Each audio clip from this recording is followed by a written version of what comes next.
Shalom. First and foremost, I want to give all praises, honor, and glory to Yahweh, Bahasham, Yahweh Shai, Bahasham, Rachak Kodash. Double honors to the elders and the apostles of Great Millstone, and peace and blessings to the elect.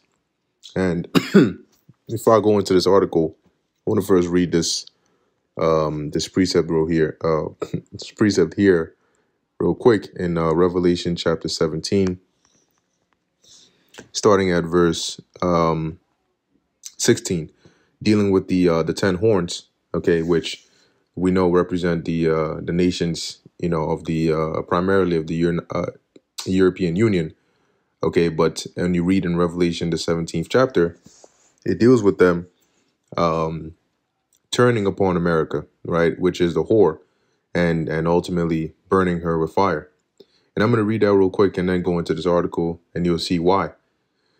So this is Revelation chapter 17, verse 16. And the 10 horns which thou sawest upon the beast, these shall hate the whore, and shall make her desolate. Now keep in mind, the beast is, right, this Esau's power structure, right, the NATO and the EU, and you have America, which is the whore riding upon the beast, right, the controller, so to speak. But as it says here, those 10 horns which are part of the beast are pretty much gonna, as it says, shall hate the whore. That's number one. Now, let's actually click into this word hate and see what we can get on that. Miseo, it says to hate, pursue with hatred, detest. Okay. It says here, they shall hate the whore and make her desolate and naked. And naked meaning bare, right? A land is naked when it doesn't have anyone or anything on it. That's what makes a land naked. The whore here is not an actual literal woman, right? But it represents America. So it says, and make her desolate and naked, and shall eat her flesh and burn her with fire, which means they're gonna take part in the destruction of this place. These horns here are currently a representation of America's allies, because they are in an alliance together. But let's read verse 17. For God hath put it in their hearts to fulfill his will, and to agree, and to give their kingdom unto the beast, until the words of God shall be fulfilled. So the reason they're in an alliance right now of shared power is because the Most High has put that spirit upon them to agree for a period of time so that they can fulfill said prophecies. However, once that time is up and they need to fulfill the next prophecy, which we just read in Revelation 17 and 16, they're no doubt they're not going to hesitate in doing so. So now let's go to this article here. This is from ZeroHedge.com. A headline reads, U.S. opposes ceasefire in Lebanon, urges Israel to degrade Hezbollah. So now they're, based on the article, based on what we're going to read, the sentiment is pretty much, forget the ceasefire, support Israel, keep going. And the reason I brought out that precept is because the U.S. is tied at the hip with Israel, but that's not the case for the allies of the U.S. Okay, remember, a lot of these countries are allied to the U.S., and a lot of those alliances were formed long ago, when the U.S. was a different country. Okay, what I mean is, if you compare now to back then, you'll see the difference. And back then, it was more needful. But obviously the alliances stayed. There was no need to dissolve it. And now these nations are starting to see that what's the benefit, really? Right? Threat of what? Isolation, threat of tariffs, threat of war in the worst case.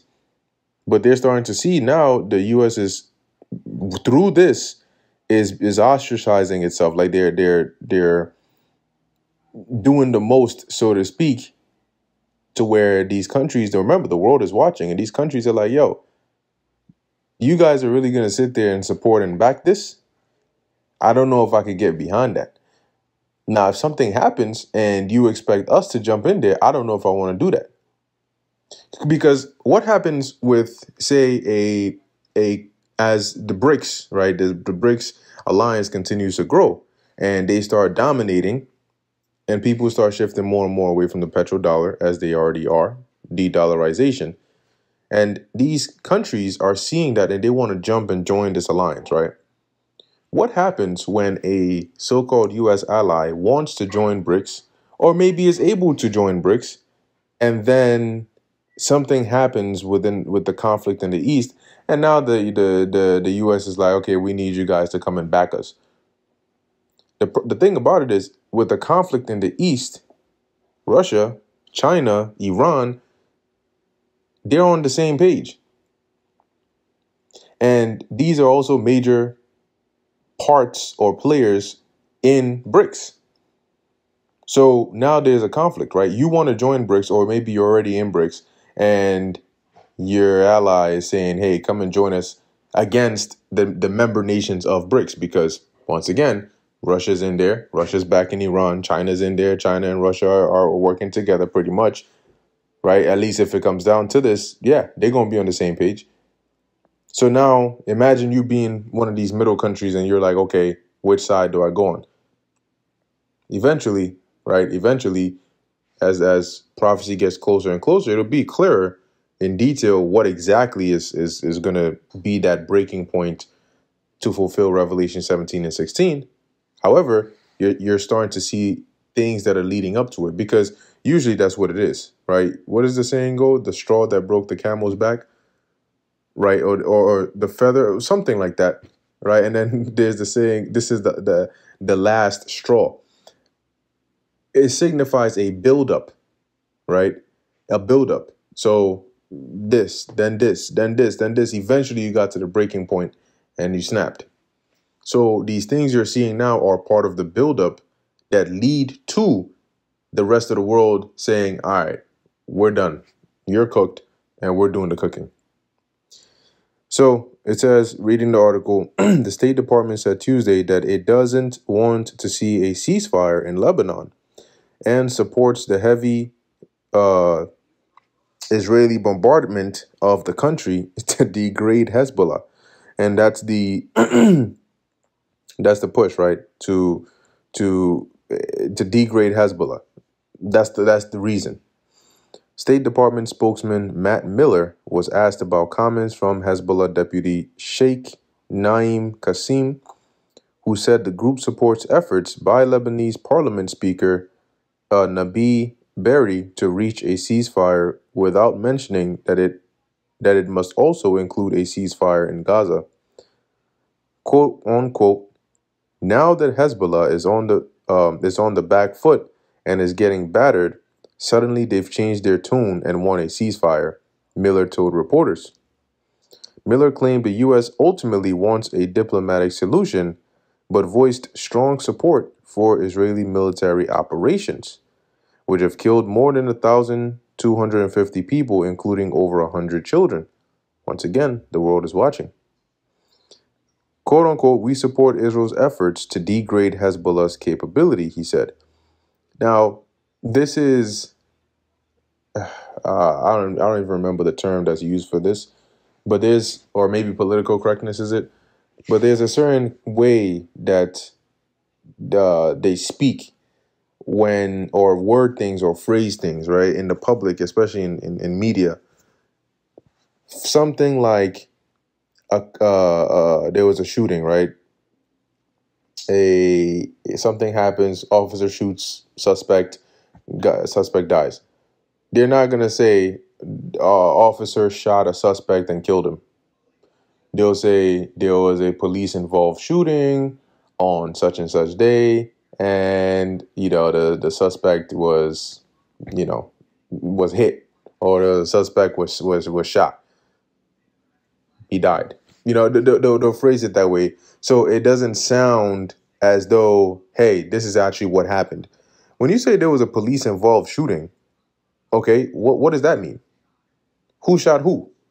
How did the guy die? What happened? Did he shoot himself? Did he shoot at the police and then take himself out? What? So that's usually how they like to word things. That's just one example. So when it comes to what you're seeing here, what you hear is, right, We support Israel's efforts to degrade Hezbollah's capability.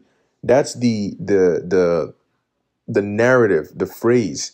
When you hear something like that, you're not thinking about a part of that support equaling what we just read about military operations that have involved deaths of children.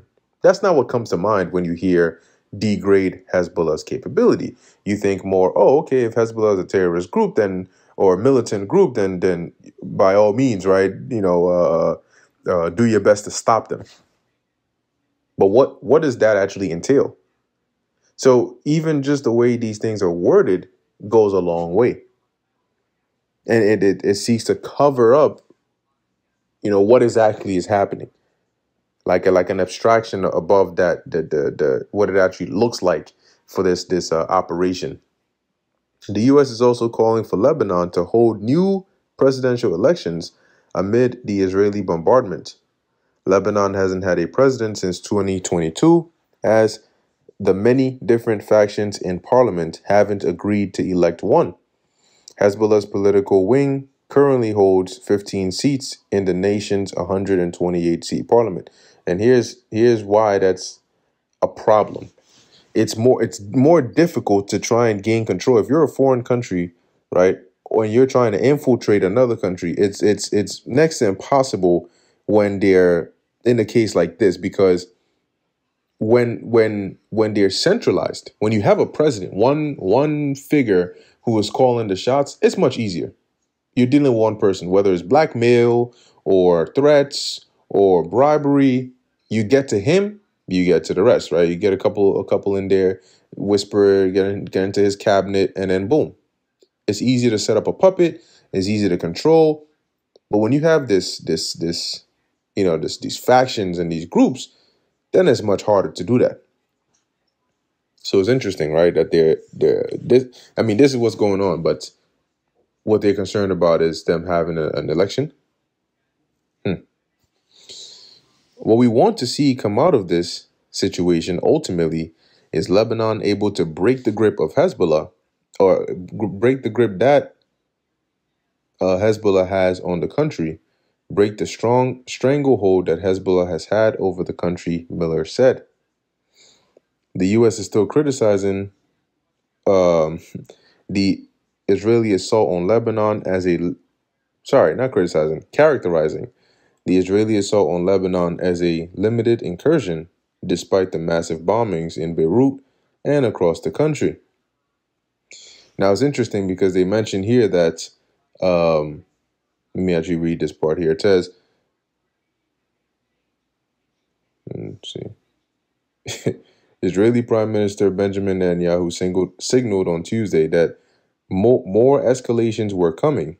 In a threatening message to the people of Lebanon, he called for them to, quote-unquote, free the country from Hezbollah, or they will face destruction and suffering like we see in Gaza. See here. Yeah, I think this is the part I wanted to read. It says, Lebanese Foreign Minister Abdallah Bou Habib said that Nasrallah agreed to a 21-day ceasefire with Israel just days before he was killed, and that the U.S. was informed of his decision. The State Department denied that the U.S. was informed. Nasrallah accepted the truce, but CNN later reported that a Western source familiar with the negotiations said Hezbollah had agreed to the ceasefire. So isn't that interesting? But anyway, imagine you being one of these countries, one of the horns that are watching the things that are unfolding. I'm sure there's going to be more things that take place along the way that lead up to that Revelation 17 and 16. But imagine that you're seeing it, and you're seeing the state of this country. You're seeing the election. Eventually these countries they're like, all right, it's time to start disassociating ourselves. And ultimately, that's what you're going to start seeing soon enough. So anyway, with that, I'm going to end it here. Lord willing, that was edifying and informative to the elect. In closing, I want to give all praises, honor, and glory to Yahweh, Bahasham, Yahweh Shai, Bahasham, Recha Kodesh. Until next time, Shalom.